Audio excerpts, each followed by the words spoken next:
on me on TikTok or Facebook or Instagram or any of these social media devices that we have nowadays, I have or YouTube actually. I'll give YouTube some shout out. I'm truly honored to have a guest today. I call him Fr.Phil. He is the resident priest, the big chief at the church that I go to. I'm from Kentucky, but I'm here in Florida part time. And Fr.Phil, if you don't mind it, let them know. If you can, I call you Fr.Phil. Is that? Absolutely. In fact, my last name is Italian, so it's hard for people to say, especially when they just look at it because it looks like it's Yeah, Asian yeah. or something. But anyway, it is So, Italian. so My give us last a name little is rundown Ugito. of. So give Okay. us a little rundown of who you are and what you do. Okay, who I am and what I do. I'm a pastor Yeah. of Our Lady of Lourdes in Daytona, the world's most famous beach of Our Lady of Lourdes in Daytona. And what I do is I shepherd a flock of about 500 members, and we are very committed to our work of justice. And whether that be affordable housing or mental health diversion programs or issues like that. But we are also a community that are abolitionists. And so, as a community, we stand against the death penalty. And Florida has had the death penalty for 30 years now. And for the past 25 years, I bring my church with me and we stand at the site of the execution. We stand across the street and we have a prayer service. And we believe that as Christians, Jesus needs to be at ground zero. And so last year we had 19 executions. This coming Tuesday, Holy Mm. Tuesday, this year we've already will be the fifth one for this year. So our governor seems to be on high speed with executing people. And I don't know the reason and I don't know the politics, and I'm not going to, that's not my job to venture. But I do Okay. know right now the law in the state of Florida does have executions as one of the penalties. And I know that our governor just certainly believes. Now, he has the power not to do them. He has the That power is to not correct. sign death warrants. He has the power to put a moratorium on the death penalty. But for whatever reason, he chooses not to. And so he proposes to be a Christian. So I have my issues with that. I think it's anyway pretty basic not to kill people, but so we do go, and as I said, we have another execution next Tuesday. So who I am, um, I'm not sure how to answer that other than I'm a Christian and I believe in following Christ. And hopefully, I'm leading others to live their faith more actively because sometimes people think living their faith is just going to church and that's all they have to do. However, we believe that faith without works is dead. And so we believe that our mission at Our Lady of Lourdes is to love the God we cannot see by loving the neighbor we can. And we believe to love Oh. means to will the good of the other and act on it. Not just, oh, keep warm and well fed, have a great day. But if you're hungry, we need to feed you. And And yeah, religion has a. You look at a lot of mainstream religions, and they're full of platitudes and things like that, and yeah, my and thoughts and and and prayers are bumper with you. stickers. Yes, exactly. And so, to that end, you so parish for how long you've been in this area? For how long been in the I've been the Daytona pastor Beach of Our Lady of specifically? Lourdes. Yeah, I've been the pastor of Our Lady of Lourdes for 30 years, which is a little bit unusual for Holy the cow! church. Yeah. So I've been here for a long time. Yeah, and they cycle them around where I'm from. 7 years is a long time for somebody to be leading a church where I'm from. So, and I know it's luckily it's different. So you've had enough time to get here, and you understand the people fully. And I guess in the community, I can tell in the community. Well, my kids. So, all full disclosure, my grandkids go to school there, and they love it. And you can just tell when you pull up that the types of missions you do, you truly feed the homeless, you put your money where your mouth is, and I can respect that. And when I show up on Sunday, I can absolutely tell that you believe 1,000% in the work that you do, particularly when it's with the death penalty. Yeah. Um, when I went to law school, that was my very first introduction to the death penalty. I raised up around a lot of conservative people, and they're believers. You know, you get a very staunch conservative, and a lot of them are believers. And well, of course now it's growing. Now there's more and more that are against the death penalty. But and that's the way I was raised. It took me a while to come to terms with how do you do that if you're I don't want to say a true Christian because I think we all have it's about like anything else that you believe in. You believe it or you don't believe it, and you try to reconcile it with what you know and what you've been taught. And as a Christian, it's hard to reconcile the death penalty. It absolutely certainly is. But let's give me a little historical perspective and all of the reading that I've let me finish the thought. So when I went to law school, they actually took groups of students to appear at a death penalty, to appear at the procedure. I never did. I had 2 or 3 opportunities. That's one of those things I looked at in my law school career I would have liked to have done, not for any kind of ghoulish reason, but just to see what just to see it, and I never did do it, and they always took, because Virginia used to put several people to death. I don't think they do it now. They may, but um, Texas is certainly still one of the big states out there. In Florida, I haven't looked at the data on it yet, but Florida, I had no idea until I got to look in here to prepare for this that they're prolific in the execution of people. Mhm. So if you could give us a little biblical perspective of the death penalty and the evolution from the Old Testament to the New Testament. Well, understanding that whenever we look at scripture, we try to look at it the context and the time that it was written. And if we don't do that, we tend people can prove anything they want by looking Yeah, at scripture. You yeah, can make a case for, I don't know, women not speaking in church, to a case for slavery, to a yeah, case to kill people who kill people. Ultimately speaking, being true to scripture, it does seem that the scripture does support the idea that the state has the right to keep the community safe. And so when there is a now understand that scriptures are not written in the year 2026, yeah, and they were written in a time when perhaps you had a small community, and the only way you could keep a community safe from a person who was violently killing people, where you could not restrain him or her or keep them separate and keep the community safe, it was seen as an appropriate response. And the Catholic Church as well understood it that way. However, the United States is the government of the people, by the people, for the people. So, in a sense, we are now the state.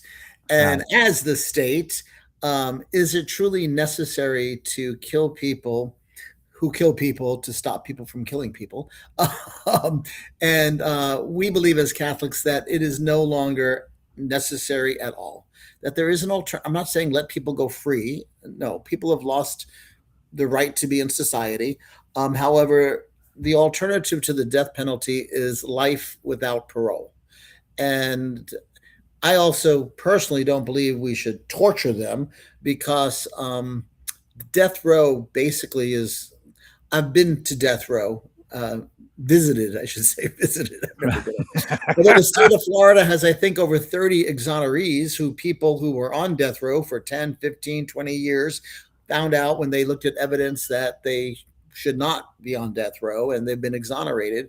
And we've had several exonerees speak at our church and at executions. And it's always very fascinating how broken our justice system is, that someone could actually be on death row, and in the state of Florida, 30 times we found out they were not guilty. Yeah. And who knows how many other times we've executed people. In fact, the one coming up this Tuesday, the man being executed was all in circumstantial evidence. And 2 executions ago, the person who we executed didn't even kill anybody. His brother did, but his brother made a plea deal it's a very broken system, and so I think death row is torture. It's basically solitary confinement. You don't really get to see Mm, anybody but the guards who walk by 6 feet away, unless it's feeding time, and that's what it is, feeding time, where they yeah. come closer to your cell and throw some food in your cell. So it's really, really inhumane the way death row is. In Florida, there is no air conditioning on death row. It gets as hot as 125 degrees in the summer. No air conditioning. No, it's just horrible. There's no heat in the wintertime. And in Florida, especially where it is in North Florida, it goes down to 20 degrees and the cells go down to 25 degrees. And so there's no heat, there's no air. We treat animals better than we treat human beings. Uh, Yeah, yeah, but so let me so if I'm and I so I like what you said there because in all of the reading that I looked at, so you go from the Old Testament to the New Testament, and I think the central point when the transition from the old law to the new law and Jesus and love is a huge is a big cornerstone of how to treat people with love and kindness and less about retribution and payback and an eye for an eye and all that, which permeates the Old Testament. But it's the necessity to me the key. And when I looked over this again today, it's that if you have no other alternative, then that's the alternative, right? And so we have gone away. Our society, we don't need to rely on it. Like you say, life in prison. So as a man of faith and as the church representative of the Catholic Church, what does the church think about things like life imprisonment without the possibility of parole? Is that not in effect a death penalty for some people? Not really. Life without parole keeps society safe. And Hmm. ultimately, for the common good, there are people who are, uh, in my opinion, I have a therapy background. They're sociopaths. And as sociopaths, as such, they really can't be free in society. I don't think prison needs to be a horrible place. I think it could be a place where they can still have friends. It's a place where they can still have hobbies. It's a place where they can still have some quality of life. So, no, I don't think it's a death sentence. I do think it's giving them some quality. They can pray, they can read scripture, they Yeah. can take courses online, they can do all kinds of things to have some quality of life. So I'm not into the whole idea we have to punish people for the rest of their life. We do have to keep society safe. And if there's somebody who has lost the privilege of being part of society, then they've made some whatever. Most of the people that I've ever met on death row have horrendous Yeah. pasts Yeah. and broken, and the system failed them more than once. Well, Whether yeah, when you say the system failed, so I'm an attorney. I'm also have a counseling and psychology background and a teaching degree and all of that, and been around a while. So when you say the system is broken, see, I always advocate that our system is probably one of the better in the world. I mean, there are problems. There's no doubt about it, and certainly I'm just supposing you've traveled a fair amount, and you see some pretty rough systems, judicial, criminal justice systems across the globe, right. and a- and I- and I'm Well, not sure that there's any better system. Would I'm you? I'm So sure not. I'm sure not. At the same time, when I was talking about systems fail them, I'm talking about children who were abused, uh, okay. beat up, went to school beat up, and Yeah. no one did anything about it. So Or when you're talk when you say systems, the global system, the family network, the community, the well, mostly the teachers. community, the teachers, the community systems, whereby it has failed. The kids may have been taken out for a while and then put back in horrible Yeah, situations, and the stories I've heard, I can't recall them all because they're very, very sad. it's From the horrible. physical abuse to the psychological abuse to the mental abuse to the whatever, and as you said, the family systems are broken. And so, yeah, that's how our societal systems fail people. But then, as you said, the criminal justice system, although the best in the world, I guarantee you, it still is lacking when you're poor, Yeah, and especially if you're black.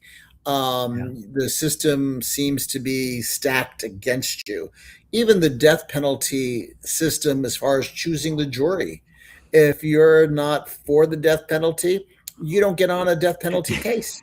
that's So, true. so you stack the deck of the 12 jurists to be Isn't all. that crazy? This is Isn't that if the you're if crazy? I mean, they'll talk about a they'll they'll broken take you off system. if it's a death penalty case, they're gonna take you off of there. Exactly. And so we stack the deck against you when you have a jury trial with everybody who's in favor of the death penalty. And I don't know what it is now, but I think in Florida now it's just a simple majority. It's not a unanimous vote, it's a simple Yeah. majority, and you get the death penalty. Um, and everybody on the jury is in favor of the death penalty. That's a broken system. It's a broken system when you are Well, assigned, no offense. I think to be clear, maybe the questions are something like, if you have to give the death penalty, will you be able to do that? I think I'm not sure it's an absolute affirmative, "Yeah, yeah, yeah, I wanna see 'em fry." I think it's, if you have to do this, are you able to do it? Which is still that's jumping over the line, I think, when you ask it that way, I Yeah, I think. think you're still stacking the deck. Yeah, yeah. And also, I mean, not no offense to our public defenders and our attorneys, but a lot of times when you watch transcripts or see transcripts of their trials, and sometimes no offense to the defense attorneys when they are not even paying attention, and Yeah, they're not always it's the best attorneys for that job. it's horrible. Well, they don't have a budget, they're overworked, they're understaffed, so Not, but and as you said, we're the best in the world, but it still is not the best that no, could it's be. there's huge problems, and money, and you mentioned money, and in my estimation, so I see a lot of where I'm from, Appalachia. I'm an old hillbilly, raised my whole life, and I see criminal injustice as a circumstance of poverty, because I know, um, now, of course, was never around a lot of people of color, African Americans, no matter what they wa we just never had it. Where I'm from, it's 99.9% white like me. And what I saw horrible injustices because of poverty. People were mistreated. They didn't have money to me, and I'm gonna ask you about this. Money to me, and when you look at injustices, I've not really viewed it through the eyes of race, although there are some markings there, and you can look at data that says that predominantly African Americans and people of color are put to death more often than white people are. Um, but you look at the circumstance of poverty, and I think that has a larger impact on that system, the criminal justice system, than skin color. Is that I would fair or agree. no? Yeah, I would say it's fair. And I think that, yes, absolutely fair. Although, if it's a black man killing a white woman, they're going to Oh, get the death penalty. But you're gonna have a problem. yeah, but Yeah, I do think it is poverty is the underlying issue, because a lot of the African American community has a less socioeconomic status. And so getting good attorneys and getting good defense and getting all of that isn't going to be a reality. So it's not so no. much about color, except that a lot of times color um, predicts their socioeconomic status to begin with. And it's not that more black people are killed than white, but percentage wise. Right, it's So a yeah, percentage. Yeah, when right. you're It's a looking at percentage. the Right. raw when you're looking at the raw number, it's percentages as well, and I always try to Right. encourage people when people hear this on a playback, it's not, don't go Google and look at the numbers, because you're gonna get a bad, your perception's gonna be off. It's you Right. look at Right. the percentages. So, when you also look at these things, um, what is, if you had to pick 3 factors, that are determinative of whether or not what you've seen in your work as to who's going to get the bad end of the stick when it comes to the justice system, particularly the death penalty, what would those factors be if you had to look at markers or factors? Well, I think what we've just said is your financial uh, ability to able to get a really good attorney that that could help make your case. Other factors are, I would say, even in this case on Tuesday, is a failure in the justice system to do everything in their power to make sure uh, eyewitness testimony is like the least, It's the worst. is the I worst. It's the worst. It, Eyewitness testimony is absolutely, time and time again, the worst kind of exactly. evidence against a person. It's the and worst. and it and it seems as though in most of the cases that I've looked at, they don't even get the DNA proof. They go with Oh, eyewitness testimony. This case on Tuesday, they're now going to try to get the DNA evidence, but the time is going to run out because it's Tuesday. I'm not sure how long he's been in the system, probably 20 or more years. But mm. on Tuesday, we're going to run out of time on the old evidence from DNA that would probably acquit him. 'Cause you And have to have a hearing, there has to be a hearing, and it has to show by clear and convincing evidence that this, is a game changer, and then you have to redo the whole thing again, but, yeah, yeah, it's a long slog if you're not yeah. prepared. And what people don't realize is that they think that the death penalty saves money, but it doesn't. Uh, Gratefully, we have a system that has the ability to try to have appeals in the process, but that process can take 10, 20, 30 years. And we're thinking, well, if you get the death penalty, it's, get done quick. No. And not only no, but then the process of appeals and retrials and all that stuff is extremely expensive. I Very don't know the expensive. data, but they say it costs about 50 million extra dollars a year to keep the death penalty going. And that 50 for the state of Florida. And that $50 million a year could be much better used for victim advocacy or for some of the issues of our kids dropping out of. I mean, you can look at what happens and how they end up with the worst day of their life killing somebody. Well, money, so when we look at economics, and it's my contention, I'll just throw this out for everybody that's listening and for you.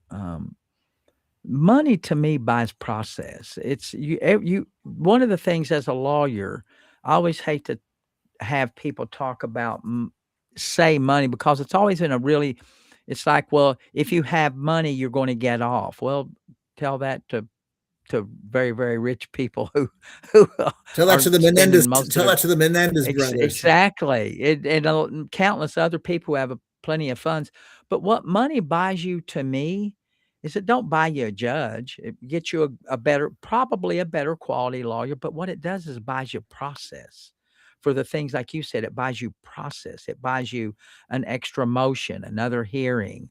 It brings on other counsel who are specialized in DNA and those kinds of things. So that's what money buys you. It buys you process.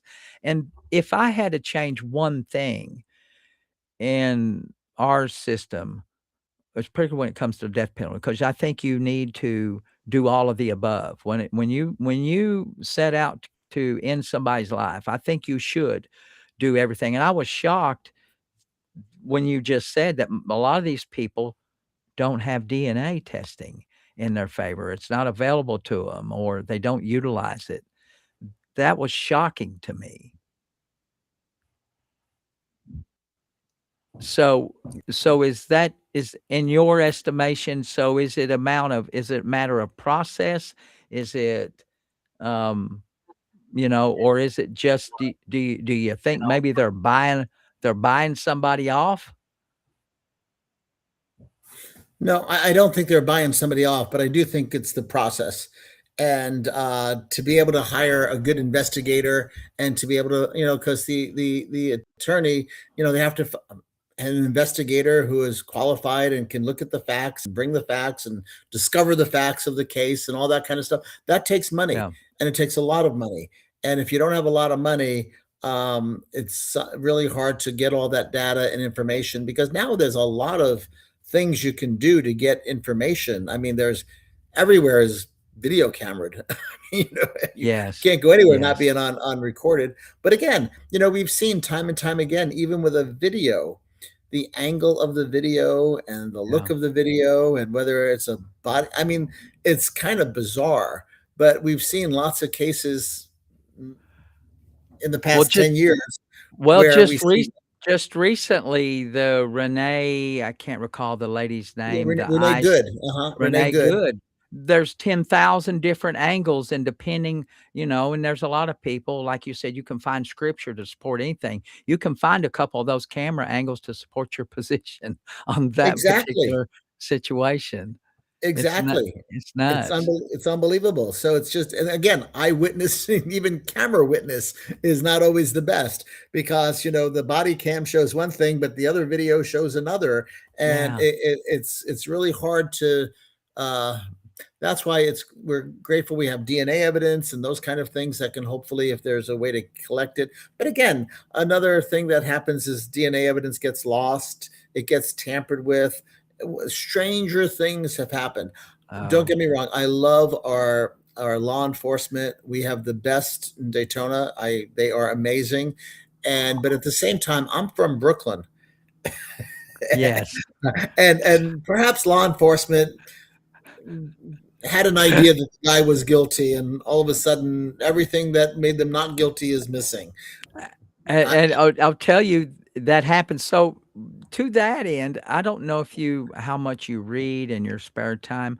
I read about a year and a half ago, a book from John Grisham. It was called Framed.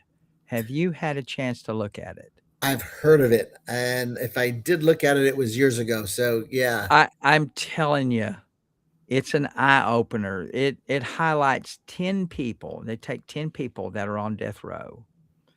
And the Innocence Project, I'm sure you're familiar with the Innocence very Project. much so. Yes. They took a lot of these cases, and John Grisham, and I can't recall his co-author's name, went out and highlighted and talked about those cases. It's a wonderful read, but I read it maybe a year and a half ago. I was so angry when I read it, time after time after time. You had bad cops. You had people who go into a case with a predisposition, and their sole mission is to prove their point. Horrible confessions, lie detector tests, prosecutors who are trying to make their bones and get some notoriety, are skipping a few steps. And it, I read it, and I was so frustrated and disappointed, uh, at the things that I knew. Is it's not fiction. It's nonfiction book. It's real stuff. I was just very disappointed when Right. I read Right. it, even though I kinda know this crap goes on because 'cause I've seen it on lower levels, but the links some of these people do, and I'm sure there's more of this that's out there. And that's the scary part. Yeah. Well, I think in general, it's amazing you don't know what you don't know. And Yeah, I grew up with a lot of misconceptions, stuff I was taught. You're innocent until proven guilty. yeah. That is not a It's reality. it's sad, and when you see those, I think that's still the primary principle in our criminal justice system, but some people are more guilty than others, and some people are Absolutely. more Absolutely. innocent than others, But depending also on your that whole situation. right. Depending upon your situation, because I had no idea that having an arrest record, just being arrested and go to court, found not guilty, done, that it wasn't done. It's not No, done. And no. and it affects you getting jobs, it affects you Yes, getting scholarships, it yes, affects you so I was like, "What are you talking about? You're innocent until proven guilty. You're innocent. You went to court. You were found innocent. You're done." No, you're not done. no. And having an arrest record is you're not. you're not done. And God forbid you should get a felony of some sort. You're definitely not done. And And even if you do a crime particularly and do the time. particularly if you get that charge, if we talk about poverty and a lot of crimes, and I don't I'm not one that likes to give people an excuse. I've It seemed like to me in my thought, when I give someone an excuse, sooner or later they're going, if I let them use it as a crutch, they're going to take that crutch off and beat me over the head with it whenever it's convenient for them.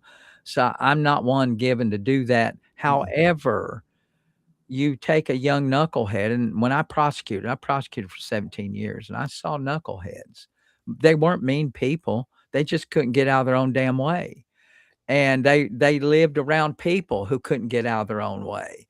And you got generations of poverty and stupidity, and you get a 16-year-old that doesn't know any better, and you hang a felony on them, or you hang some serious, because 16 years old, depending on the crime, you can get a felony, and you've hamstrung that person for the rest of their life. And I don't know if there's another way to do that.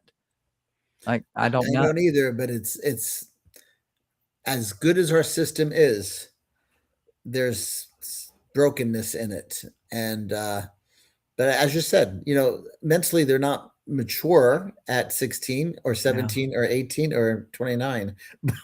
But anyway, Well, uh I guess the brain, there's that old, and I guess there's some science behind it, that the brain yes, there is. don't percolate till you're 25 or Well, so. the brain is still developing, and there are spurts of brain development, psychologically speaking. And yeah, there's definitely brain issues, but that it still doesn't relinquish accountability and responsibility. But at the same time, sometimes the punishment doesn't suit the crime, Yeah. and just even doing a crime and doing your time. I thought you do the crime, you do the time, and you're done. You're not No, done. You're now a no, felon, and you cannot get a job, and you cannot live in an apartment complex. And I mean, unless you have a good support network who's going to help you get a place to rent, and who's going to help you get a car, and who's going to help you get a job, and is going to help you do all that, you're going to be on the street, and you're going to be on my food pantry line getting food twice a week, because there's no easy way out. no. So, you said 25 years of appearing with, people on death row, and have you ever personally ministered? I won't ask you to give a name, but have you personally ministered to someone on death row, give them their last rites, and done all of that? Have you done any of that kind of work? Yes and no. I have not been a spiritual director for a single individual, but I have visited on death row and talked to many individuals, not on a continuous basis, but as a one Right. time talk to a priest. And I have done that, but I've not done. It's kind of far. It's 2.5 hours away. So I'm here in Yeah. Daytona, but I have gone to death row, and I have talked to people there, and I've tried to connect with them and be in an ear. And they're amazing stories. Well, and so that's what I'm getting to right now. Have you, just as a general rule, we're both in a situation where we've listened to a lot of people, and our job is to try to find solutions for people. I mean, I've been doing this my whole life, even before I was a lawyer, mental health and substance abuse and addiction counseling. And there are people that I know, probably within, this probably might make me sound bad, but I'm going to say it anyway. There are people whom I've met, and in 10 minutes, I can tell they're just full of baloney. The truth ain't in them. They ain't ever gonna fix it. Uh, and I hate that I think that way, but that's just what I think. I always give everyone a chance, but after about 10 minutes, you can kinda tell that someone isn't straight with you. They're just telling you what they think you wanna hear. So have you ever did you ever get that when you go talk to someone on death row? Did you ever get the feeling like, "Oh, man, this guy's or Right. gal, whoever it is, this person just is not gonna get it." Yes, I've gotten that feeling, but I've also got the opposite of that feeling, thinking, God, this guy is a sweetheart. And Yeah, we yeah, executed this gentleman, I guess, last year at some point. They all blurred together. But I had visited with him, and I said, "Well, why? He seemed like a nice guy." And I said, "Why are you okay. here? What's going on? What happened?" And he said, "Well, Father," he said, "I'll tell you the truth." He said, "I was at work, and my son called me up and said, 'Mom is with Uncle Bob in bed.'" And he said, "That I remember." Oh, He said, "What they tell me after that, I don't remember. But they tell me I went yeah, to a hardware store, I bought a machete, I went home, and they say I killed my wife and my best friend." And he said, "And that's what they tell me I did. I don't remember doing it. I don't know why." He was so genuine that I really believed that. Okay, I'm an Italian, so yeah, oh, I've had yeah. moments where It seemed real. I don't know what I'm doing. I call those episodes. So he had an episode, and he lost his mind, and obviously emotionally immature, obviously lots of issues, obviously not a perfect whatever, a lot of emotional immaturity, a lot of stuff going on. But at the same time, I honestly believed him that he really didn't know what he did and was willing to accept the consequences. He said, "This is what they tell me I did, and obviously I am sorry that that's what I did, and I wouldn't have done that if I was like I am today." Anyway, we executed him last year. And it really was sad because I really felt that uh, I don't know. He didn't know what he was doing, and I, being an Italian, I could understand losing your mind and doing things you don't want to admit to doing. Well, we know that psychosis Oh, exists, but a lot of the and you people, a get lot of the people we're psychotic killing are have an IQ of 70. A lot of people we're killing have yeah, mental illness beyond belief. A lot of people we're killing. I mean, I know we have all this thing about not guilty by reason of insanity, but I don't know why that's not being used more. And I don't know what the criteria is for that. Uh, 50 years ago, I worked at, it was called North Florida Evaluation and Treatment Center, which housed those who were not guilty, NGBRI, not guilty by reason of insanity. And it also housed those right? who were incompetent to stand trial. So I don't know if that place still exists, but it just seems to me that there are more people who are not guilty by reason of insanity or incompetent to stand trial that are on death row that probably should have had some other kind of mitigating factors into them being executed. And so there's so much. It's so deep. It's so thick. And the bottom line for me is this: in my heart of hearts, you can make a case as to why they should be killed, or you want revenge or retribution, or it's going to create justice. In As a Christian, in my heart of hearts, doesn't matter to me what the Bible says. Doesn't matter. Jesus said, "Oh, you've heard it said, an eye for an eye and a tooth for a tooth," but I say, it doesn't Yeah, matter to me. It's in my heart that I know that now when we kill somebody in the state of Florida, it's done in my name. And I know in my heart of hearts that I don't want somebody, I now become a murderer. In fact, yeah, we have premeditated it. We know the exact time. And here, this person is mentally ill, sociopathic, psychotic, schizophrenic, drugged out, all kinds of mitigating factors. And at the same time, we know what we're doing. We're not on drugs. We're not schizophrenic. We're not sociopaths. We know what we're doing, willfully choosing date, time, yeah. and place. And their blood is on So me. you so you personal you this whole death penalty thing, you internalize it as though you are doing it. That's the way you Yes, conceptualize it. because in the state of Florida, we are the government of the people by the people, and they're being executed in Yeah, my name. And one of the things we do at the yeah, executions is we have a bell for it's a it's actually half of a gas canister that was made years ago. Anyway, we hit it with a hammer, and we all come up and we hit it with the hammer, and we are told that the person on death row hears in the chamber, in the death chamber, hears the bell and knows that they're not alone.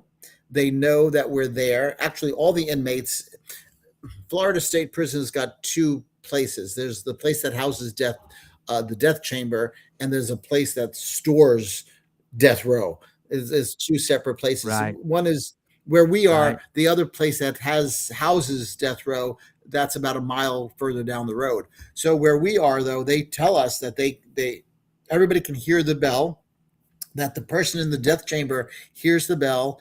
And actually, the last one said that he was grateful that he would know that he wasn't alone and that we were there praying for Right. him. And he was going to be waiting for the bell. So they can hear us ring the bell. But when we hit the bell, we usually say, "Not in my name." And one of the conditions I gave myself, now this is back in 77, I guess, when the death penalty came back to Florida. I said, if I'm going to be a Yes. resident in Florida, I'm going to go to every execution. I'm going to protest this, that I can't just sit back and pretend it's not happening, but that it's happening in my name. And so I think I only missed one execution since whatever. And well, since I've been in Florida. When I went to seminary, I was in Baltimore and I didn't go to any executions. But back Yes. in Florida, I've gone to pretty much every one except one. And I felt bad, but I was anyway. But anyway, I've gone to every execution because I don't want to live in a state where someone is being executed in my name unless I'm willing to go and stand and say, not in my name. And so I encourage my community to write to the governor. I encourage, I do everything in my power to put an end to this. But the bottom line, not only all that Well, political stuff, on a spiritual level, we go because we are the body of Christ, and the body of Christ needs to be there and needs to pray and needs to make Christ's presence felt. And whether that be our prayers or ringing the bell or whatever it takes, but to have 50 plus people get on a bus and give up their day, it's a day, to go and to make a yeah, stance it's a makes us who we are. well, let me ask you, and I totally appreciate that. So I never looked at it in quite the I don't never really internalized it. I just looked at it as a function of I wanted almost said polite society, but there's nothing really polite about the death penalty. But so what do you tell I prosecuted for many years, I said earlier. What do you tell the victims? What do you tell the victims' families who n believe that they need this for closure? What do you have to offer them, if they see you as someone that's getting in the way of them being able to move on with their life? What do you say Okay, about that? well, to be honest with you, I would be happy to talk to, and I have, I guess, talked to some victims of violent crime, and I really tell them that, okay, one of the people who joins us often is Suzanne Bosler, and her dad was murdered like day before Christmas, and she was left for Oh, dead. And her dad was a minister, and they were both left for dead.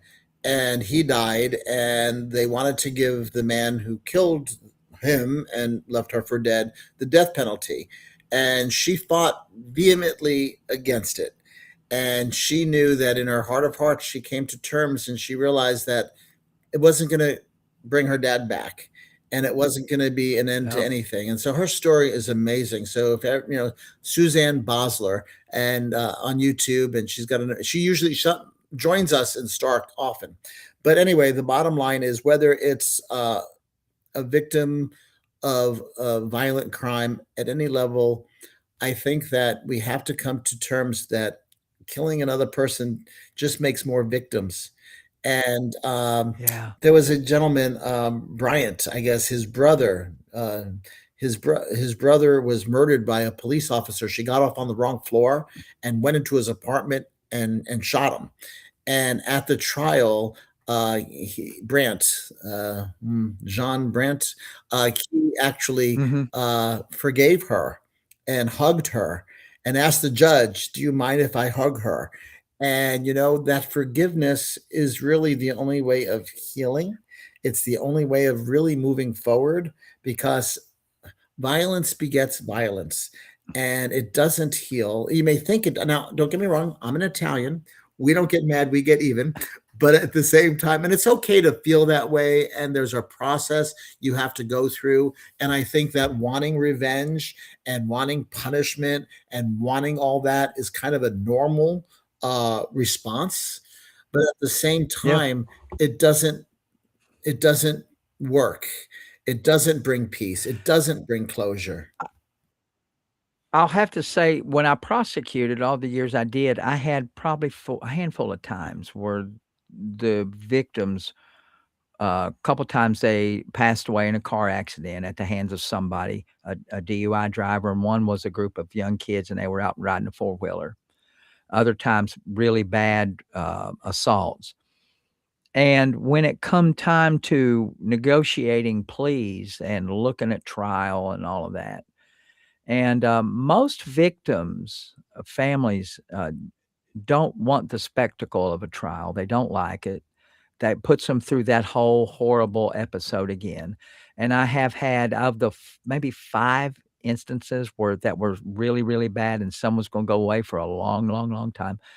The victims' families and 2, maybe 3 of them said, "No, it's not gonna change anything. It's already done. We have made peace. We just want to move on." And a couple of them, one of them wasn't even a Christian. It just said, "Man, this is not gonna help." It was a four-wheeler case. Lost their child, and both the mother and the father said, "It's not gonna do anything. Let's just, whatever you think is appropriate, but we don't want 'em put away for a long time. It's not gonna help anybody. It's not gonna bring my kid back." And, I just thought it was a bizarre thing for me. That's the first time I'd ever had that kind of a situation where someone had truly forgiven, uh, the person that took probably their most prized, Yeah, I also thing think of, away. you probably remember, there was a case where a gentleman went into a prayer meeting at an African Methodist Episcopal church and killed half the people there. And the other members Yes. said, "We forgive. We forgive." And, true Yeah. peace can only come with that, to create more families having a victim now. The person you're executing has a mother and has a brother and has a Yeah. sister, and now Yeah. we're creating Yeah. more pain. I think the key is to really try to have someone in the victims' lives to maybe get them to understand a lot of that. Now, I've come full circle on the death penalty. Like I said, I was a believer in it. Now I've gone to a kind of an approach to where I think if someone wants to die, wants to end their life, and if the state can facilitate that, I don't have a problem with it. To be honest I with you, mean, if I was on if death it row, I would wanna end my I wouldn't last a week. It's horrible. I It's couldn't do horrible. it. I honestly could not do it. That's exactly right. Of all of the things that I know that go on and the things I've read about, if that was my lot and I had put myself in that position, however I did it, I, I would wanna I would wanna be able to Yeah. do In that. fact, I think it was 2 or 3 executions ago where the gentleman there, like, he gave up. He said, "Yeah, just let's do this. Let's get it over with. Let's get it done, and we all need to move on." Again, he had, Yeah. a conversion. He came to know God in his life and was just ready to meet him. He said, this is not living in any way, shape, or form." So I can understand that as well. But at the same time, I don't want to be the one to,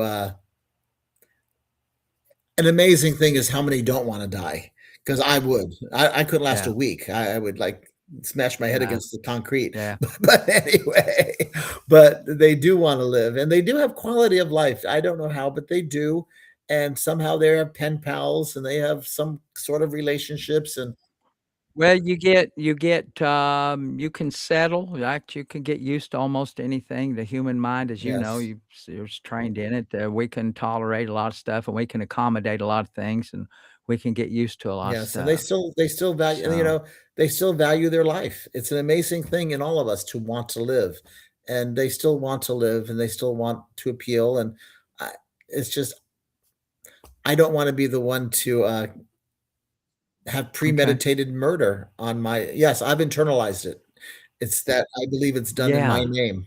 That's a different turn. That's, something that I never looked at it that way, that I just internalized that it was me. I just figured it was a function of what is done, and it's a process, and, it sucks if you're in it.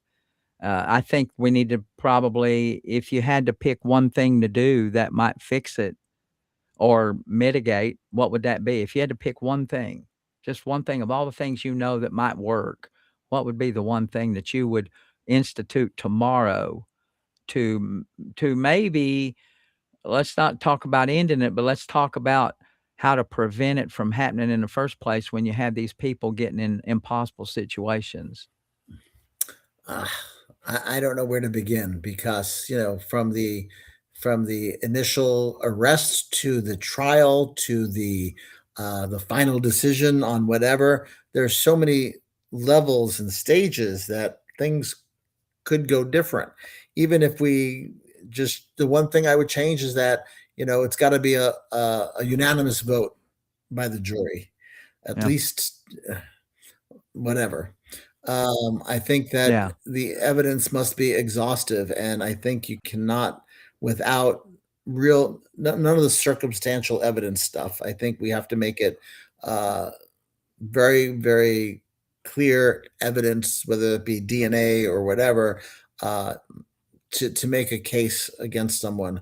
But I just think we have to change Well, hearts. let's look at the not just the process of the death penalty, but what about before that even, like, socially? Oh, What do you oh, think if you had to pick a okay. couple Well, of things first thing socially? I Let's would like, focus on give the me the magic social. wand. I would definitely have Yes. help for people with mental illness. Uh, Families Mhm. have children who have mental illness and are at wits' end. They don't know what to do. They don't know where to turn. Their child, who's now a young adult, who is mentally ill, who is schizophrenic, who they don't even feel safe having them in their home. And what do they do? Where do they go?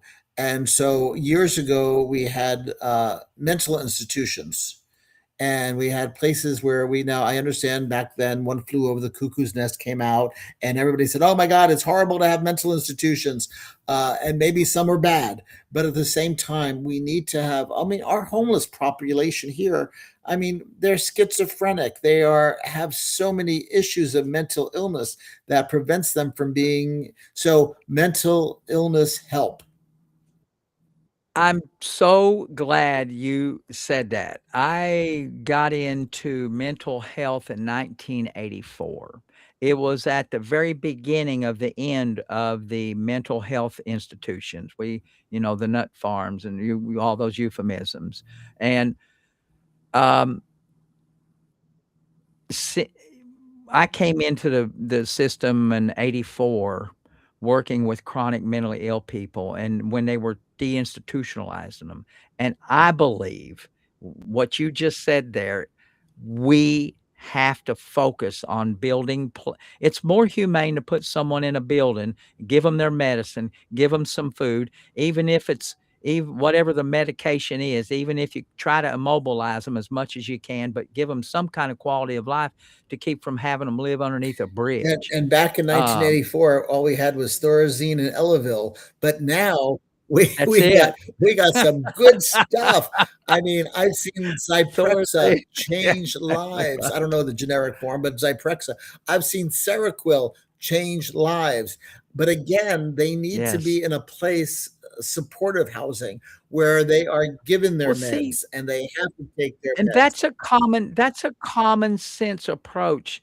That's the kind of thing that I would be a huge supporter of, and I say it all the time. I do a lot of live streaming and, my podcast here and a lot of the stuff when I talk about people, I think we need to bring them back. I think our president, which a lot of people don't give him a lot of credit, he actually said that several months ago. It's just, we have to do something with because would it cure the homeless problem? No, but it sure put a big dent in Huge it dent, because huge dent. you know and I know that most of the people living underneath a bridge or begging for food, they're mentally ill, and they're not taken care of. They're homeless vets, they don't know what they're doing, they don't have And family, even if they get their and meds, getting them to take it the same time every day, good it's a good roller luck with that. coaster. I mean, "Oh, Yeah, I it's a took roller 2 today, coaster. Father." "Well, no, don't take 2 today." "Well, I missed the Yeah, day before." Like, it doesn't work like that. But actually, I yeah, just recently learned that this could be a real big game changer, that Seroquel has a monthly shot. And that if that's true, I'm not 100% sure, but that can be a true game changer because we can get them to get their shot once a month and have them pretty much stable because the daily pill yeah. thing doesn't work for mentally No, ill people. no, no, it never has. When I started working in '84, it was the roller coaster, and you just prayed that the person lived long enough, to where they got some sense. Usually, if they had been struggling with it for 10 or 15 years, eventually they would get the clue that they need to take it. But those people, the people that I saw, were surrounded by family members. They had some type of organ structure around them that made sure that aggravated them, nagged them to take their medicine, do what they need to do. But I think institutions, bringing back institutions, would be a huge bonus, and I think it would save us some money. We could certainly. I think it would be a probably a net gain if we started with the Even institutions. indirectly, it would be a tremendous net game because a lot of our homeless and mentally ill, they kind of clog up the ER, the emergency well, ED or Yeah, whatever it's called nowadays, emergency room. yeah, yeah. They clog ED. up the Yeah, whole entire system because they're not able to get any primary care. They're not able to get what they need, and that alone, not to mention the fact that we arrest them and we trespass them, and it costs our criminal justice system yeah, by putting people in jail isn't free and it's not cheap. And it'd be a lot cheaper to provide housing and have permanent supportive housing to solve some of their issues and get them on their meds and know that they're on their meds. And you'd be surprised. I've seen people on some of the drugs today that become healthy and productive and yeah. are able to hold a job. But, that would require something that a lot of people and, a lot of people in the religious community might push back on, is that would require that you would have to commit them, they would become a ward of the state, and then the state would have to take care of them. A lot of people just ain't down with that. That's why they threw that system away a long time ago. They thought it was more inhumane to have them a ward of the state and let them be free. I don't understand it. Now we're suffering, I think, from Yeah, from that and not to particular mention the philosophy. fact that in Daytona Beach, having the large homeless population we have isn't good for business. You don't want to come to Daytona No. Beach and be panhandled when you're sitting outside at a restaurant. So it Yeah, affects. It's very expensive to not take care of people as they need to be cared for. I mean, I'll be honest with you. I had an yeah, employee that he took his Zyprexa and his schizophrenia was completely controlled, and he was yeah, amazing and productive. So yeah. the medications we have today are a heck of a lot better than 1984. Oh, absolutely. So, if let's, maybe give some people some of your information again and tell them I would like to if people wanna support your cause, let us all know, at the end here, and I wanna thank you for what you do because I truly believe you're a good missionary, you do what's in your heart, and I think that's a good thing. If more people did that, I think we'd be way better off. So let everybody know how they can Okay, support you well, and your cause and the church they and what can we do. one thing they can do is look up Floridians Against the Death Penalty. That's one of the organizations I belong to that are very active and join us in Stark. And they always need support. And of the many reasons we do what we do, I really enjoy supporting that organization, not only with my presence, but with a lot of different ways. There's also another organization called For Whom the Bell Tolls, and that's also another organization that's very visible at the executions, not just in Florida, but throughout the United States. Um, every time there is an execution, if anyone would like to join us, our bus leaves our church at 1:30. We make a stop at Walmart and pick up more parishioners or guests. We'll take anybody with us. And we head out to Stark. And so coming up Tuesday, we do have an execution. Again, the bus isn't free, and we can always use some financial support to make that happen. And people who can't go have oftentimes said, Father, here's a check, and we keep it going. So Yeah. we appreciate that. But I guess the best thing people can do to support this is to write to the governor, to look on. It's the bishop site. It's Florida Catholic Conference of Bishops, so FCCB, and they have constantly how to write, and it's nice because they write the whole letter. You just put in your name and it sends. So we can flood the governor with all kinds of emails to let him know that not everybody in the state of Florida believes in the death penalty because he seems to be under the illusion that he's doing the will of the people, and it's not really the will of it's not the will of all the people. And those who get to think about it realize this is not solving anything. It's expensive. It's not. It's broken. We're killing mentally ill people who sometimes have an IQ of 70. We're doing all kinds of things that they don't realize. I didn't realize. I thought, it was really guilty people who should die. They're not. Yeah. And they also have a quality of life and they have an opportunity to have conversion. They have an opportunity to change their life. And isn't that what we all want? Does anybody really want to be judged by the Yep. worst things they've ever done? And as a Yeah, not Not me me. either. And as a Christian, we always pray the Lord's Prayer. We always say, "Forgive us our trespasses, or forgive us our debts, or forgive us our sins, as we forgive those who've hurt us." And when we want to extract blood, uh, is that really what we're praying? That God will? We want Yeah. God to do that to us because people say, "Well, Father, don't they deserve death?" I'm like, "Yeah, we all deserve death. We all have sinned, and we all their sins are worse." I'm like, "Yeah, yeah, no, no." No. No. Jesus said, if you have anger in your heart, you're liable to murder. And so, hey, well, if you don't like Jesus, whatever. I don't like quoting scripture. I don't like using scripture to make my Yeah. case because you can use scripture or church teaching any way you want. It's a Yeah. heart thing. And if in your heart of Yep. hearts, you don't realize that it's wrong to kill somebody who killed somebody, to stop people from killing somebody, I think it was Gandhi who said an Yeah. eye for an eye just makes the whole world blind. So I think if we keep That's yeah, good. if I we never keep heard killing that. people who kill, you can't extinguish darkness with more darkness. You can only extinguish darkness No. with light. And as Christians, we're Yep. called to bring light into very dark lives and dark situations and into the darkness. And that's what we try to do at Lord's. So if anybody wants to support my ministry, they're happy to call me. Our Lady of Lourdes, Daytona Beach. You can email me. I have a really easy email address, DaytonaPriest@gmail.com. So DaytonaPriest@gmail. And so they can always email me, and I appreciate any support they can give us. Listen, Father, thank you very much. I appreciate I always give people a golf All clap. righty. I'm gonna give you a golf clap. I I appreciate it, and appreciate you, thank and you, let's and help me get the word out. But anyway, I will share well, your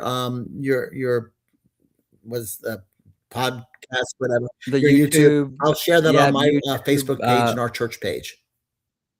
and I will post this actually, this will post on my YouTube channel probably fairly soon. I'm gonna download it to Spotify so you can find it on YouTube. Give me a shout All out if right. you don't care. I God bless you. appreciate it. Thanks for your work. Thank All you. righty. God Bye bye. bless you, buddy. Alright, yes, sir.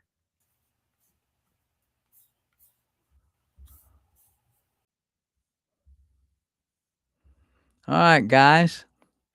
I am back. So, that was very, very good. I liked it. If you're here in the comments, somebody let me know. I'm going to pull up my, uh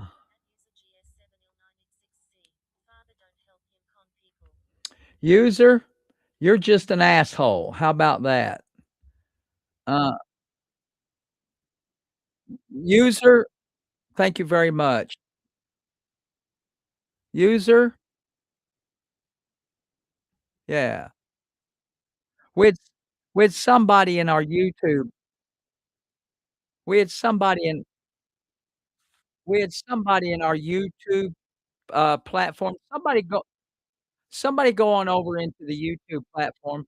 Somebody here in the YouTube platform was being just an utter asshole. The whole time, they were being an utter asshole. Whoever you are, won't you tell me who you are? Tell me who tell me who you are there, YouTube user. Who are you? You keyboard warrior? You're a coward. You're Yeah, no, it's on the YouTube channel. You're going over to YouTube and you'll see it. You're a coward. You're a coward.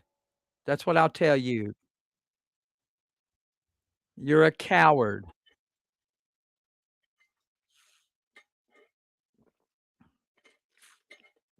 You're a coward, whoever you are. You're just a coward. Like, why you wanna go do that? No, Tanner, you're good. Arbitration?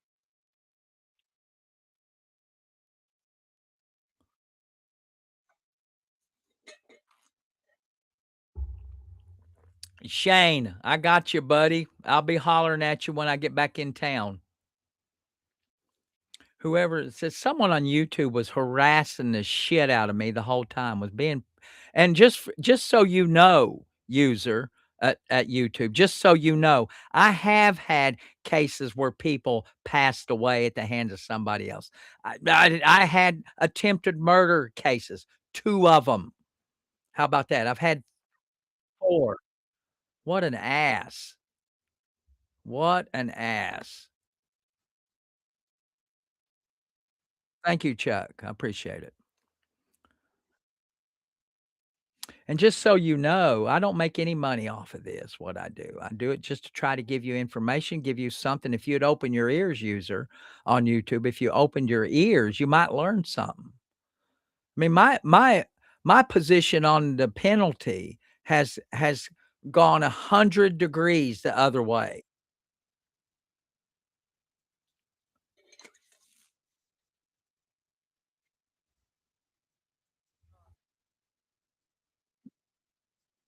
Thank you, Marianne. What an ass they were. Just what an ass. The whole time I was talking to him, they were just being an ass. I mean, just, they must have had a bad experience. I must have put them in jail, is the only thing I can think of.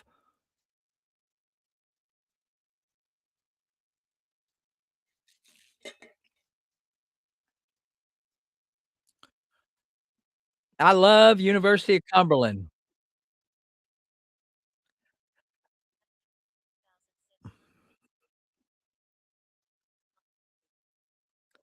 I need to get a life. I need to get a life.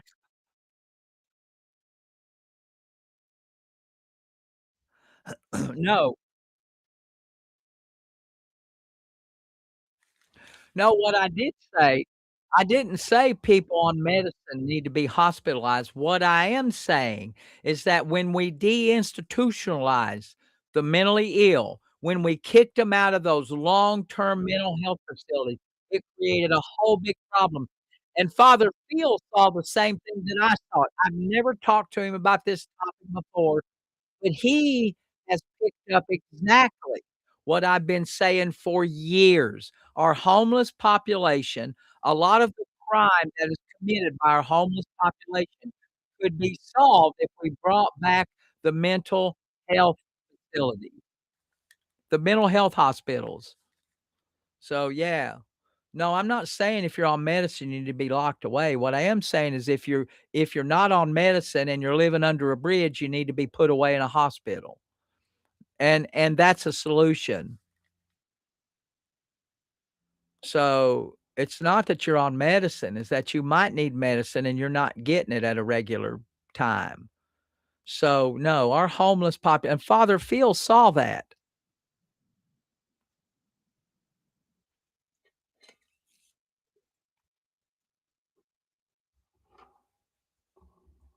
That's a solution.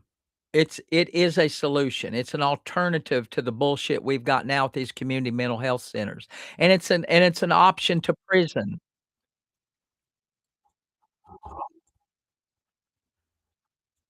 It's an, it's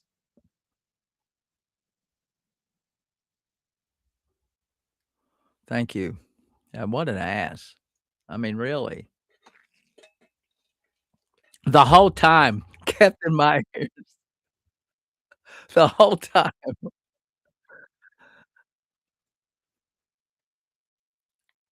Yeah. I mean, we could fix all these problems. The prison population would be decreased. All of the money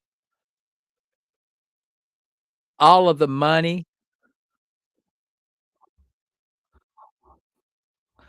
all of the money that we're spending in prison for a lot of these homeless and mentally ill would be solved. And I don't give a damn what you think. I don't give a damn what you think about Donald Trump, but Donald Trump is the only president we've had that mentioned that. And I don't know why we don't have more leaders that understand that. If you lived back if you like me, I came into mental health in 1984, right when we were kicking them out of the hospitals. We were shutting those hospitals down, and the homeless population just exploded. Yeah. So, thank you guys for showing up. I don't know how many was on TikTok. I don't get the TikTok feedback.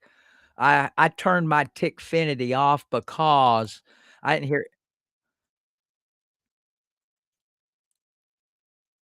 Yeah, yeah, exactly. Reagan started that. That's absolutely true. I, um, I turned off my Tickfinity because I couldn't deal with all the comments, so I turned it off and only had YouTube, and we had that one jackass that had that one.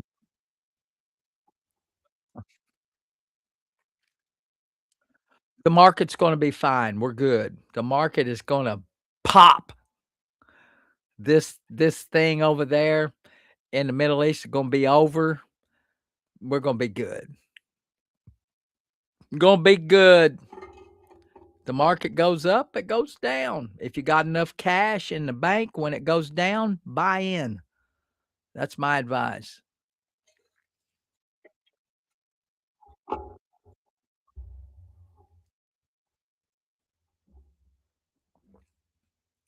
So I don't know who that was. I don't know what kind of profile they had or what they just a pure old dumbass. So I hope you all liked it. I'm gonna bring more of this. I've got an archaeologist coming to talk to us about s and I know it seems like I'm not a real religious guy. I do believe in the baby Jesus, and I do pray, but he is an archaeologist, and I'm gonna have him, um, come to us and talk to us about archaeology and support, uh gonna have him support Jesus through archaeology, that Jesus is real, was a real person, and this guy can explain it through archaeology, through things that you can touch and see, and good guy, wonderful guy, prosecutor.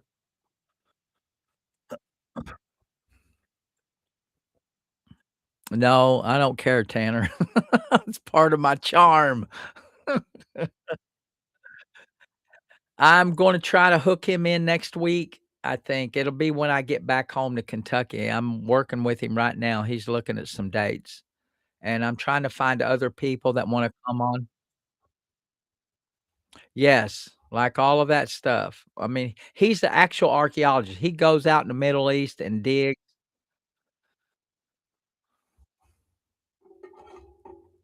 So, you know.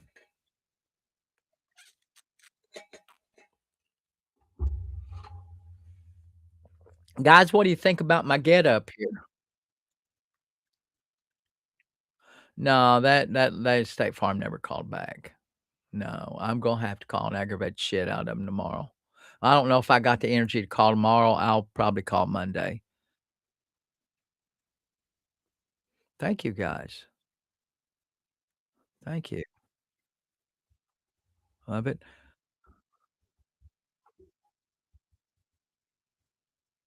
Thank you, Tanner. Yeah. I know, Bob. Hey, guys, Arkansas plays tonight too. No, thank you guys for the compliments. I appreciate it. Anything you didn't like about it, I don't mind negative I don't mind negative comments. I mean, I like negative comments as long as they're not personal. What this jackwad was doing in YouTube was being personal.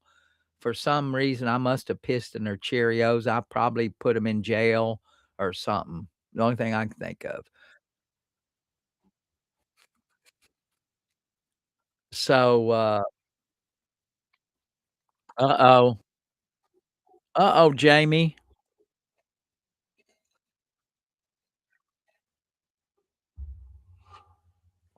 I mean, I like constructive criticism. I try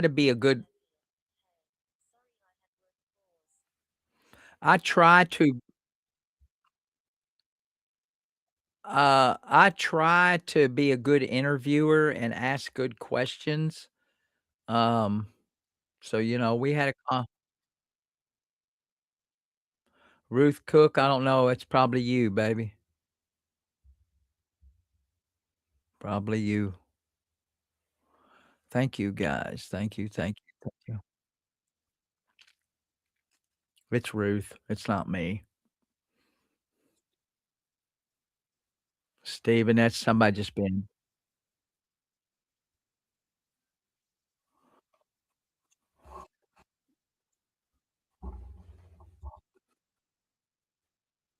thank you, Steve.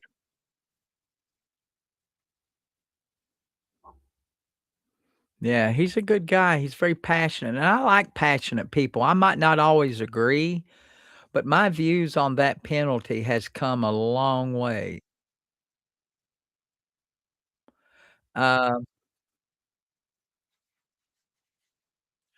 yeah, some people I do pro bono, but not on here. Yeah, I do pro bono, but not on here. Not on here.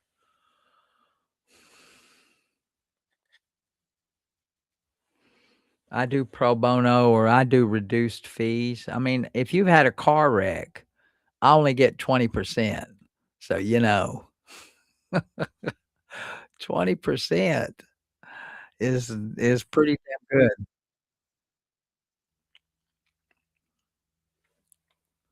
Hey, Marianne, where y'all at? Elizabeth, where y'all I talked to you about your divorce. What do you wanna know about a divorce? You can call me.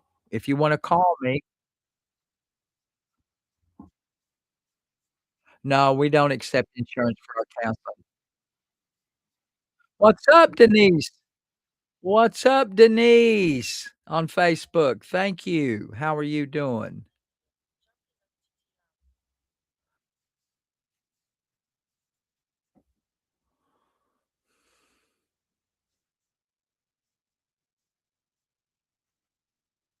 Alright.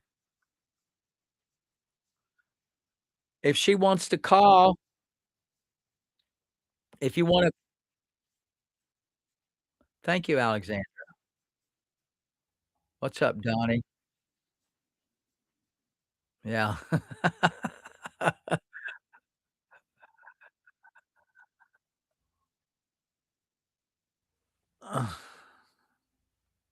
You ain't gonna find no lawyer taking 20%. You're pulling my leg. I don't know any other lawyer that takes 20%. What's up, Denise? How are you?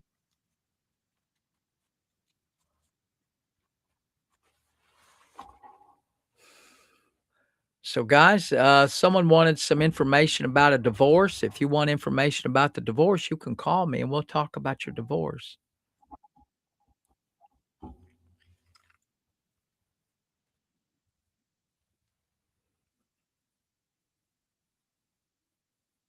What's up, Steve? I'm just glad the link worked. When I when I pulled up, when I pulled Virginia, you can call and we'll talk. Um,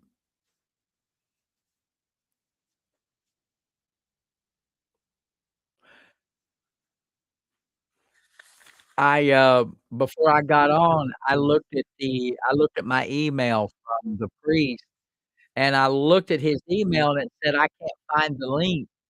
I thought, "Oh my god, he doesn't have the link." You should always talk to a divorce lawyer before you get married. That's a good idea. Talk to a divorce lawyer before you get married. I think it's a good idea.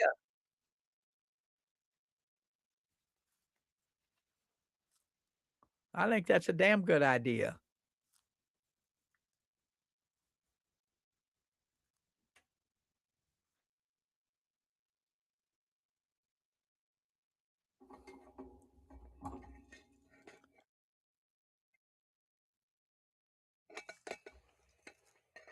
Here you go, K-Rob.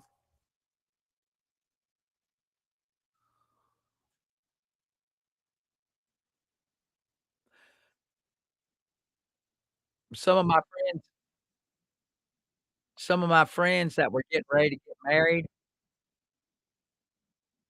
I used to give them my card. Right before they'd get married, I'd give them my card, and I'd say, "Just in case."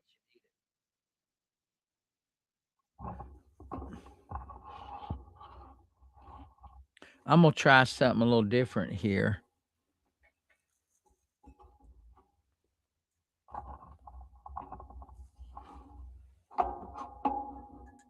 I'm gonna try these headphones.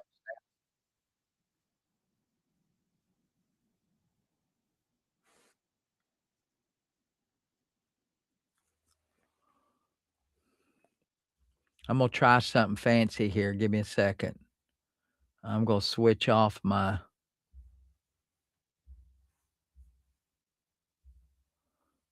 I'm gonna turn on to my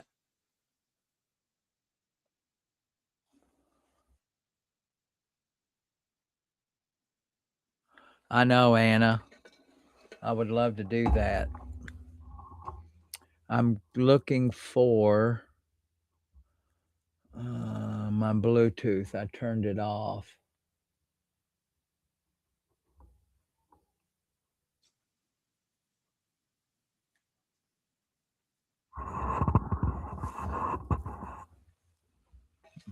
Let me get my glasses on.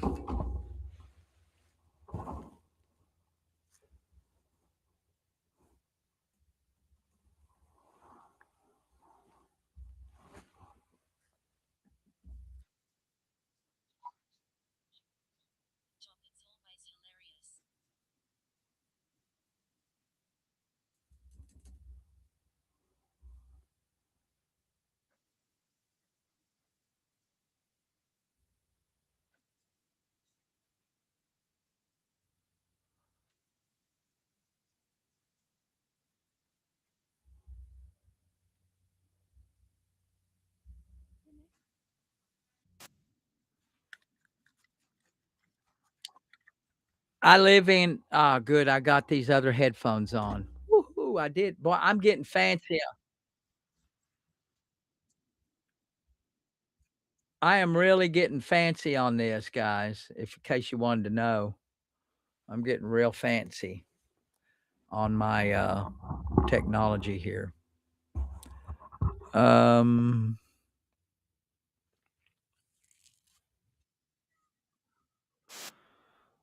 Holy cow, them headphones on my ear, where I don't have all my ear, having those headphones on me compresses it and it hurts. Wah, wah, wah, wah, wah, wah. It hurts.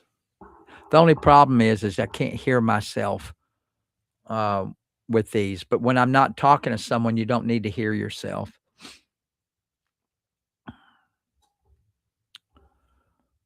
Oh, no, let me look and see. I might be able to actually do that here. Let me look and s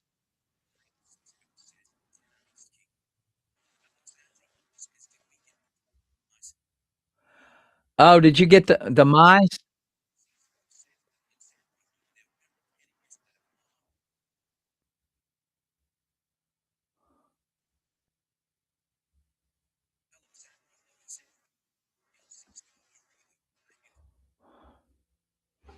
They hid from us. They ran from Anna. They knew she's the terminator.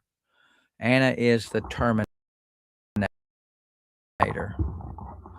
Well, I'm glad this puppy I was nervous as hell before it started. Madison, Bridges of Madison County was a great book.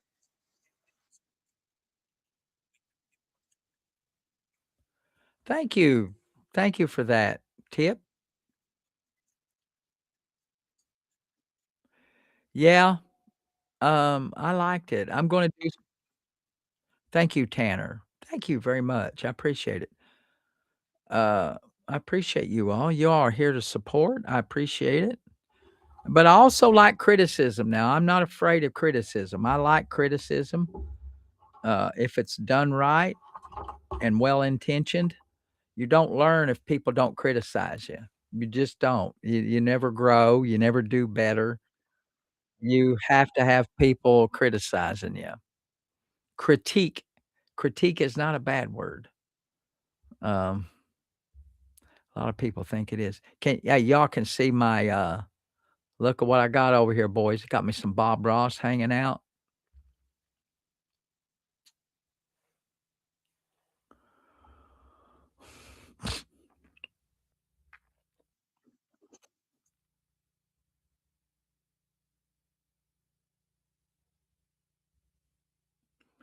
Yeah.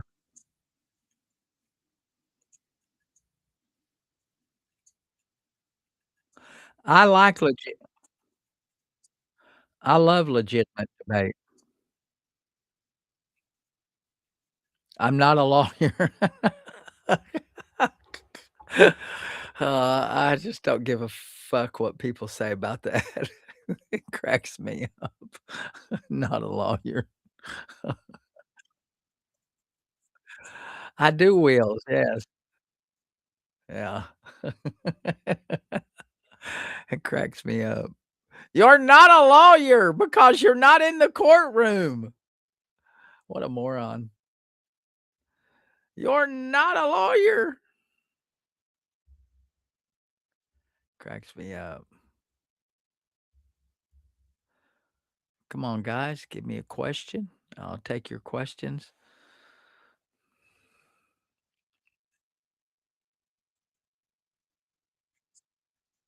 because I said so.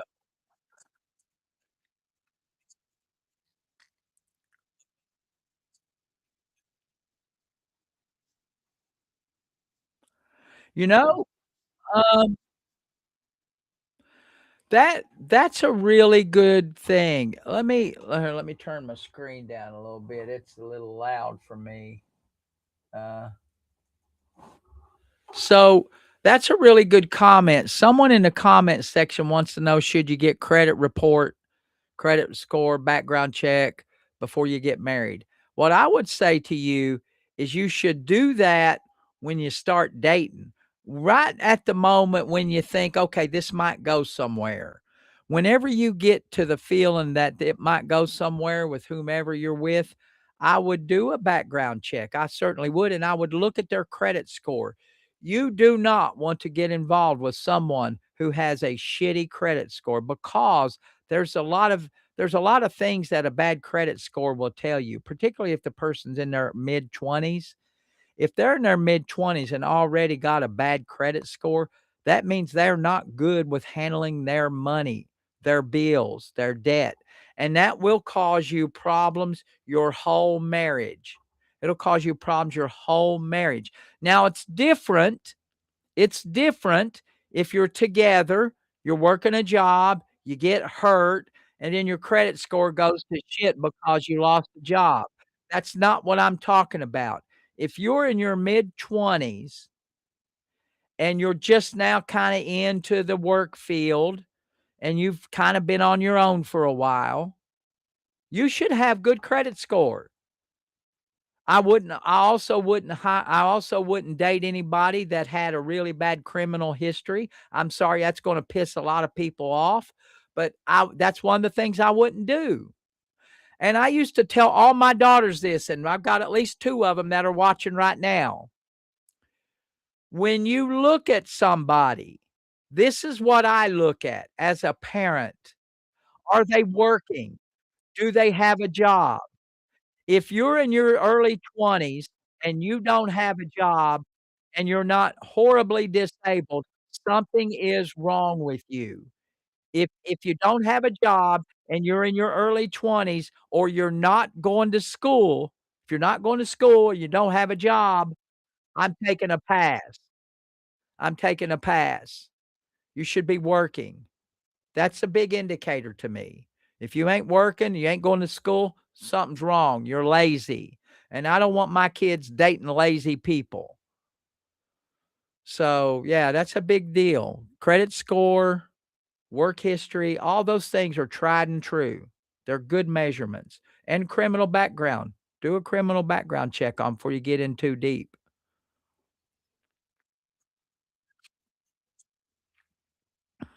You gotta get you some high value people.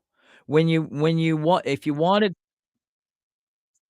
a good relationship, you want high value people in your life. Now, that again, that doesn't mean if you've fallen on tough times, but if you're in your early to mid 20s and you ain't working and you're not going to school, something is wrong. That tells me you're lazy. That's something wrong. If you got a rap sheet by the time you're 25, something's wrong. You ain't my kind of person.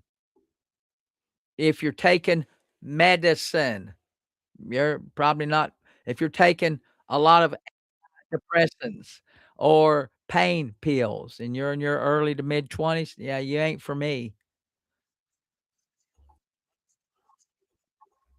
Go ahead, Jackie, ask. Ask about probate, Jackie.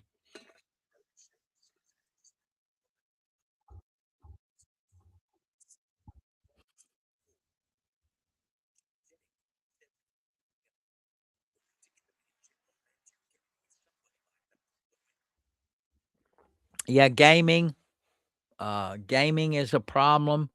You see a lot of these 20-year-old boys, 25, 30-year-old men attached their ass is attached to a couch and their hands are attached to a controller. That is no good for you if you're a lady. If you're a lady, that says stay away.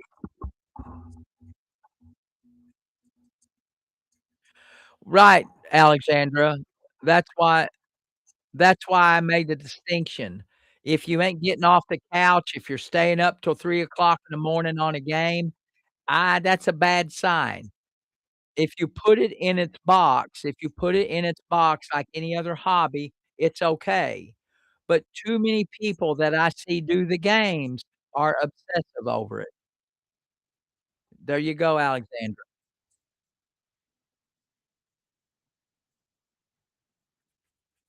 Yep.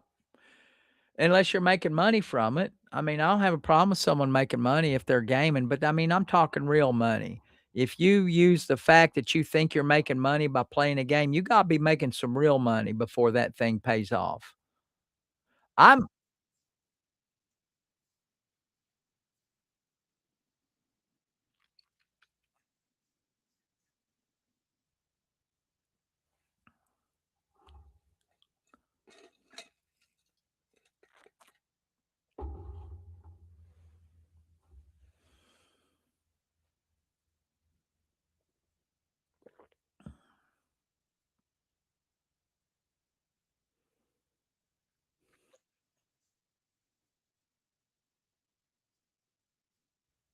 Alright.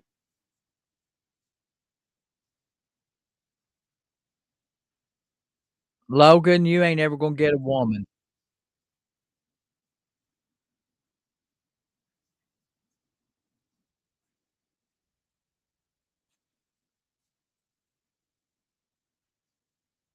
Logan, you should be get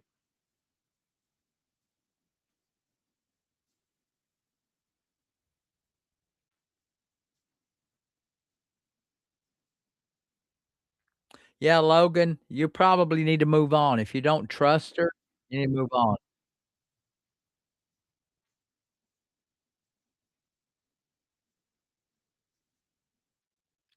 Yeah, that's a good comment, and I talk about this a lot.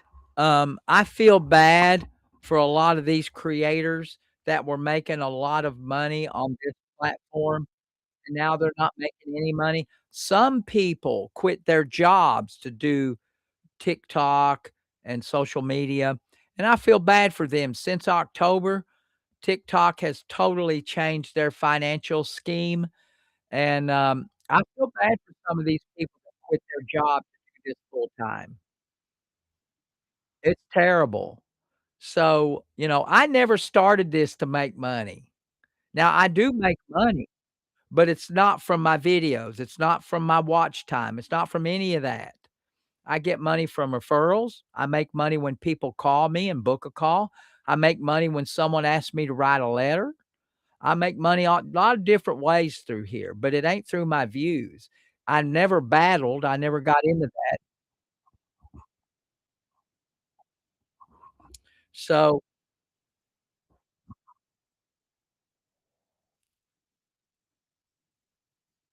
they're not even getting 30%. I will tell you, they're not even getting 30%. Used to I would go live I'd go live and I'd make 15 or $20 every time I went live. Now, if I go live for a couple of hours, I make maybe 10 cents. That's why I ask people, if you really wanna give to me, then do it through my Cash App. That's the best way. Give You can tip me with a cup of coffee or buy me a tea through my Cash App. I'm not getting it through these coins. They don't push out that way anymore. I'm getting 2 cents, 3 cents. Me and my wife laughed yesterday. I was live for about 3 hours and I got less than a penny.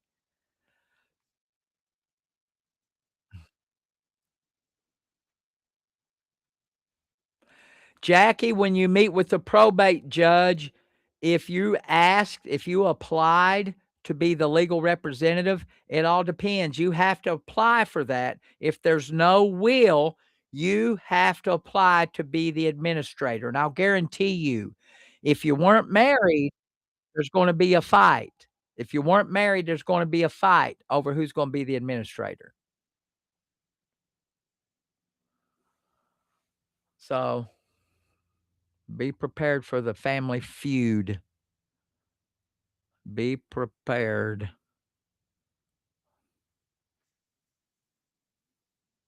Okay, Jackie, you should be in good shape. Was there no wheel? Did you not make him get a wheel? That's how long,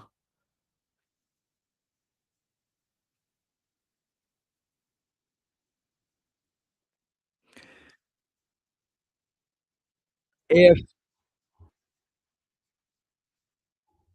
attorneys thank you, Patriot. Attorneys ghostwrite all the time. They ghostwrite all the time, attorneys do.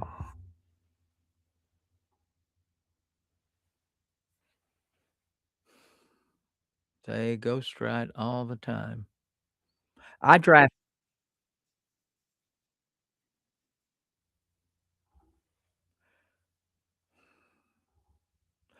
Alright, guys. What time someone tell me what time Arkansas plays tonight. I wanna watch that game, and I don't know when Rick Pitino plays. So those are the 2 teams I'm gonna root for. I like Coach Cal, and I like Rick Pitino, so I'm gonna root for their teams.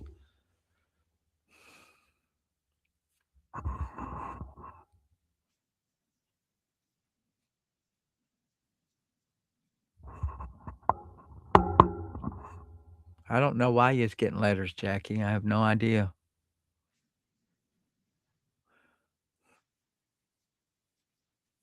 Ginger, I'm probably not gonna eat much tonight. I might eat a peanut butter sandwich. In fact, I might, get off here, transfer to my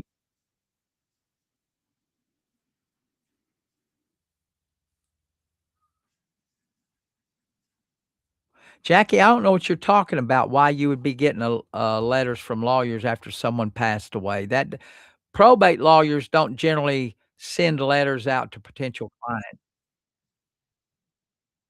8:45?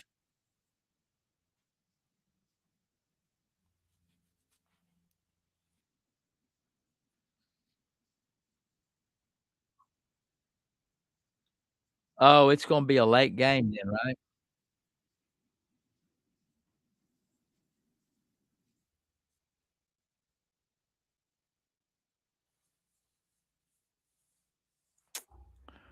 Bow, bow, bow.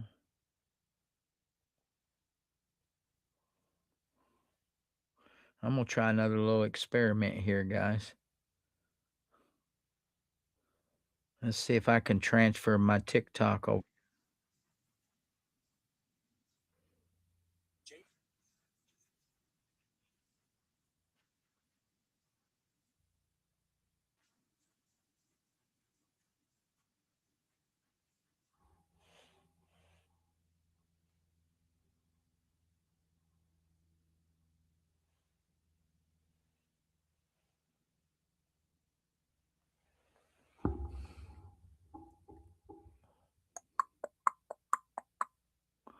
Come on, guys.